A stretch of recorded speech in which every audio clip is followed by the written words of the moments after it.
Welcome to the American Ethanol Tours Championship Show, live from Carbon Green Bioenergy, featuring the 2018 American Ethanol Late Model Tour Champion, Brandon Thurlby. Checkered flag in the air, winner of YellowHose.com 40 is Brandon Thurlby. And 2018 American Ethanol Modified Tour Champion, Jacob Poole. Side by side off the fourth turn, watch him at the stripe. Jacob Poole picks up the win. With hosts Rich Frantz. Eric Spangler in the 27, hanging on to that lead, but don't look now. Here comes the 87M of David Melke, the number 2 of Travis Demler.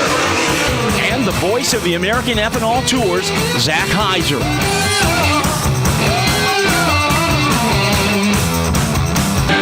Welcome back to the American Ethanol Tours Championship Show in the Horsepower Happenings slot, which is why Andrew welcomed you back to Horsepower Happenings. On Motorsports Broadcasting in Michigan, Zach Hiser and Rich Frantz. Along with you, what an exciting year it's been. You and I didn't get a chance to work together as much as I know we would have liked to because of rainouts and reschedules and that sort of thing, but wow. It's over, and I had a lot of fun. It was a great season. I had a lot of fun. You know, we started out the first half of the season working together, and then I started getting the best view of the house. Yeah. I mean, I was up on that flag stand, I think, 4 or 5 nights in a row.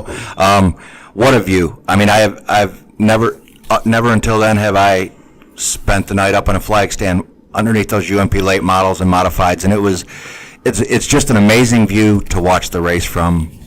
Now, to be fair, you're kind of a dirt rookie, right? So let's get a little background on that. Yeah, I'm not wet. I'm getting better. Slow, getting better. I'm not wet behind the ears anymore. You know, I think, I've worked with Scott a little bit over the last 3 years. Last year and then end of last year I did a couple shows for him, and then you came on board and then we worked together. So yeah, I feel quite comfortable now.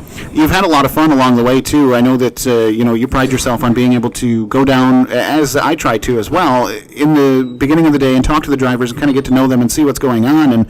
And it is so much fun to talk to them and really hear what is happening before they put the helmet on. I started announcing. Next year will be my 5th year with a Hall of Famer, Gary Lindahl. And one of the things he told me was do your homework. Yeah. As long as you do your homework, you will never, ever sound stupid with a mic in your hand. So I always go, even our weekly racetracks at Flat Rock Speedway and Toledo Speedway that I call races at, I've known these guys, some of these guys for 20 years. I'm still down there 3 hours early talking to them. Yeah. So these guys I don't know so well. I'm getting to know them. They're used to seeing me down in the pit area now. Right. So they'll talk to me. And me and Rich Bell had a great time. Sure. And when he won the last race at Berlin, he was thrilled. Yeah, he did the same thing to me. Fun. I know Sarah got in his trailer and he offered me a drink, so I said, no, I got to drive. I thought, what are the odds of Rich and Rich in Victory Lane? I got back there somehow. Yeah, it was really cool. And, we start 2018 and we're kind of going, okay, new tour director, somebody that you and I have worked for before, and it was really kind of an interesting change of hands there. And I think for the first few weeks, everybody was kind of wondering what was going to happen of it. And then by about week 4 or so, everybody knew this is still going to be a real deal. Well, I come from the driver's side of things. This is not what I've done, my life. And I think that's where it's natural for drivers and teams to say, oh, what's going to happen? This is different. Let's see how it goes. I think that's just second nature. You're going to do that. And then once you say, wow, the checks are still coming.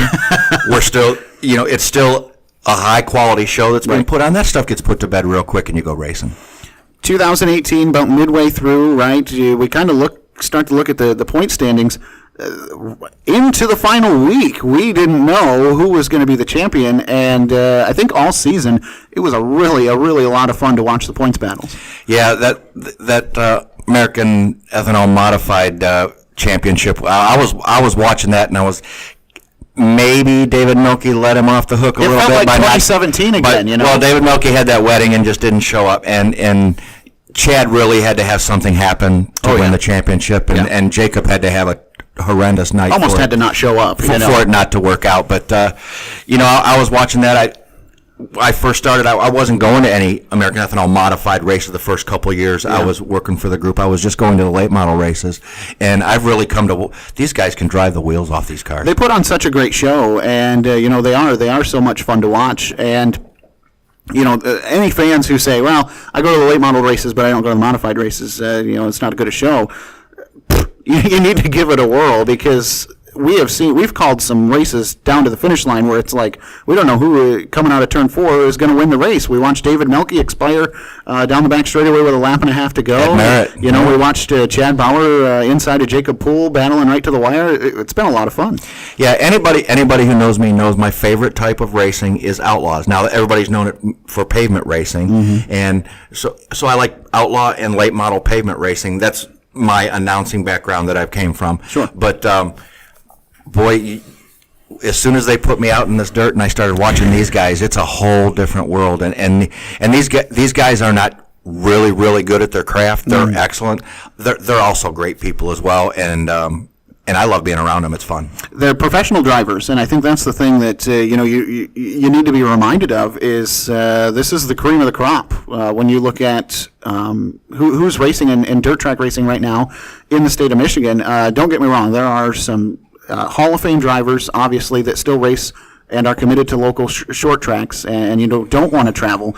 But, man, we've got some really, really, like you said, excellent drivers that are committed to us. Yep, and then you have, this year we had a rookie in David Melke that performed very well. And a true rookie, right? A true rookie to the class and rookie to the American Ethanol Late Model Tour. Right, exactly. After all the wins that he had, we had talked to him, after all the wins that he had in modified, he's the 1 year he had 36 wins or something like that he said he had. I think it started with a 4, but... Yeah, it could have been. I mean, he picked up this racing thing really quick, and his first year in late models, you would have never guessed it was a rookie year. He did outstanding. Well, he like he said, we had him on the show last week. He had some wins slip through his fingers in the late model, and he finished runner-up a couple of times under the ethanol blanket. They have some very good equipment over at that shop, and we'll probably get to that. Well, your next question in just a little bit, but no, I thought he did an excellent job, and that has to be so tough, bringing two race cars to the track, getting out of one into another so quickly sometimes. Absolutely. And they don't handle the same, I guarantee you. Well, he tried to play it off last week. You just got to remember that you got bigger tires and more horsepower, and that you've got fenders, and maybe a little bit. Yeah, that's probably the big picture, but every car handles different every time you get behind the wheel, depending on what you need it to do. So yeah, there's got to be some challenges there. Yeah, I would think so. I mean, just watching the late models, it just seems like a whole different world than the modified. Modified seem like they got quite a bit of power, but looks like on 8-inch tires. Where are you going to do with it? Yeah. You talk about some of the competitors, too, when we're talking about the cream of the crop that we have. You've got newly crowned track champion Nick Kurtz from Merritt, who's going to be eventually newly crowned regional UMP late model champion. You've got former champion in Eric Spangler. You've got former champion and now champion of the series, Brandon Thurlby. And that's just 4 out of our top 5, right, that we're talking about. And you go down the rest of the 12, 13 drivers. Well, actually, I think we were closer to the 20 mark that we're at the 80% this year. You look at those drivers, and they've all got championships, and they've all got success in their own rights. Nick Kurtz was surprised. He had an exceptional year. I never saw that. I never saw that coming, but he did an excellent job. And later in the year, that car looked as good as anybody's on the racetrack. Sure. Anybody on the racetrack. Even at Berlin, he looked great. So those are pleasant surprises that you see throughout a season where you say, well, we knew he was going to run good, but we didn't know he was going to be that good. Yeah, and I think, too, had he not had that poor weekend on the West Coast swing or Wilmot and LaSalle, he gives Brandon a run for his money. Yeah, at Wilmot and LaSalle, they couldn't get anything right with that car. Every time they went out, something happened. Yeah. Something happened, and sometimes you just have weekends like that, and you just got to put them away. And they did, and they came back to Michigan, and they were running strong as ever. You look at such a great 2018, and as much fun as we had and as much success as we had, as Scott went over the numbers earlier, you got high hopes now for 2019 and the first year that really we're going to see exactly. Because, again, MCRP didn't take over till April, so now we're going to see exactly what MCRP and Scott Menlin are going to do with all of the pre-planning in the offseason being completely theirs, and now a 2019 schedule that's going to be set by completely them, and, with some help from Carbon Green Bioenergy. How exciting getting set for 2019. I think you have to be positive about it because with the short off-season that MCRP had in 2018, we went to these racetracks. They put people in the stands. Yeah. They put cars at the racetrack, and they were excellent races. You have a whole winter to plan a whole season. Absolutely. Instead of a couple of months 3 to weeks. put something together, or a few weeks to put something together. I think what was done in just a short period of time only amplified what can be done this season and how 2019 can turn out. What are some things that you're looking forward to, assuming that you get to come back? No, I'm just kidding. What are some things that you're looking forward to in 2019? Like we talked earlier, we went to half a dozen new tracks. We started with it seemed like 3 right off the beginning. We went to half a dozen new tracks. What are you expecting in 2019? What are you hoping for? I would like to go back to those tracks. I really enjoyed Attica. I thought that was a great. I went there before the American Ethanol season ever started. Yeah, you went to some early races down there. And some early spring races there, and I love the racetrack. So I'd love to go back there again. Love to go back to LaSalle. That was fun. Mm-hmm. Fremont, I'd like to try see how that's going to. Could have made it. Mother Nature didn't want us there that weekend, but I think I'd like to see.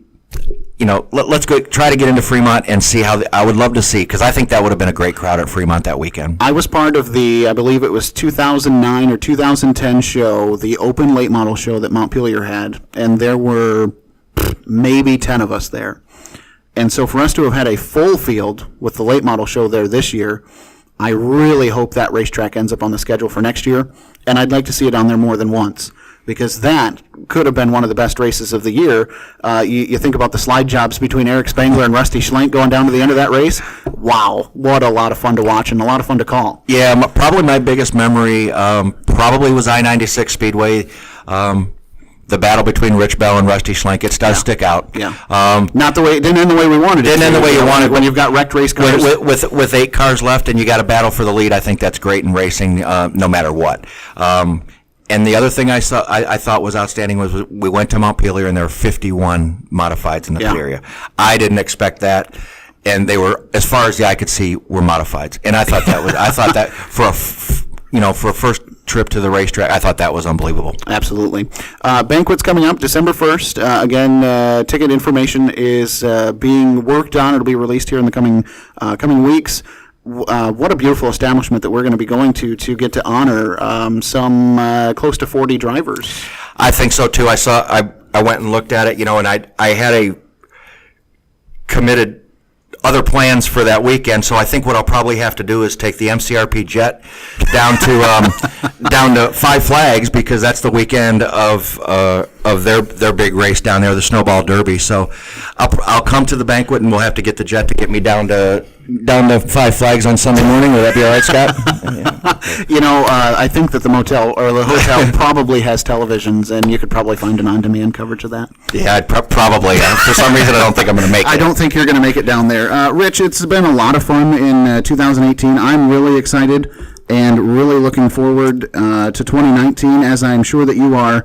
And I tell you what, I'm looking for a schedule probably within the next couple of weeks. I'm just kidding. Next couple of weeks. Yeah, I had fun, Zach. It's we talked a couple times.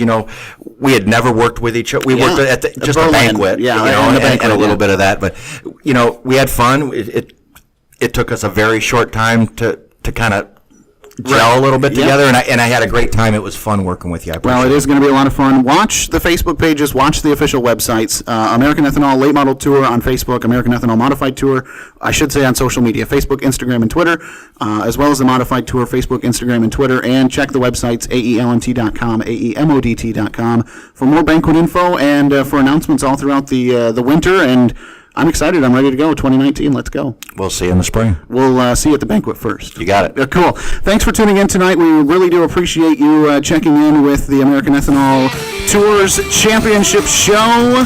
It will be available on demand listening on SoundCloud coming up probably within hours, and definitely by tomorrow morning. Zach Hiser, Rich Frantz, Scott Memlin, and for all of us, thank you for listening. Thank you for listening to the American Ethanol Tours Championship Show, brought to you live on the Motorsports Broadcasting of Michigan Network. Be sure to find Horsepower Happenings every Monday night at 7 p.m.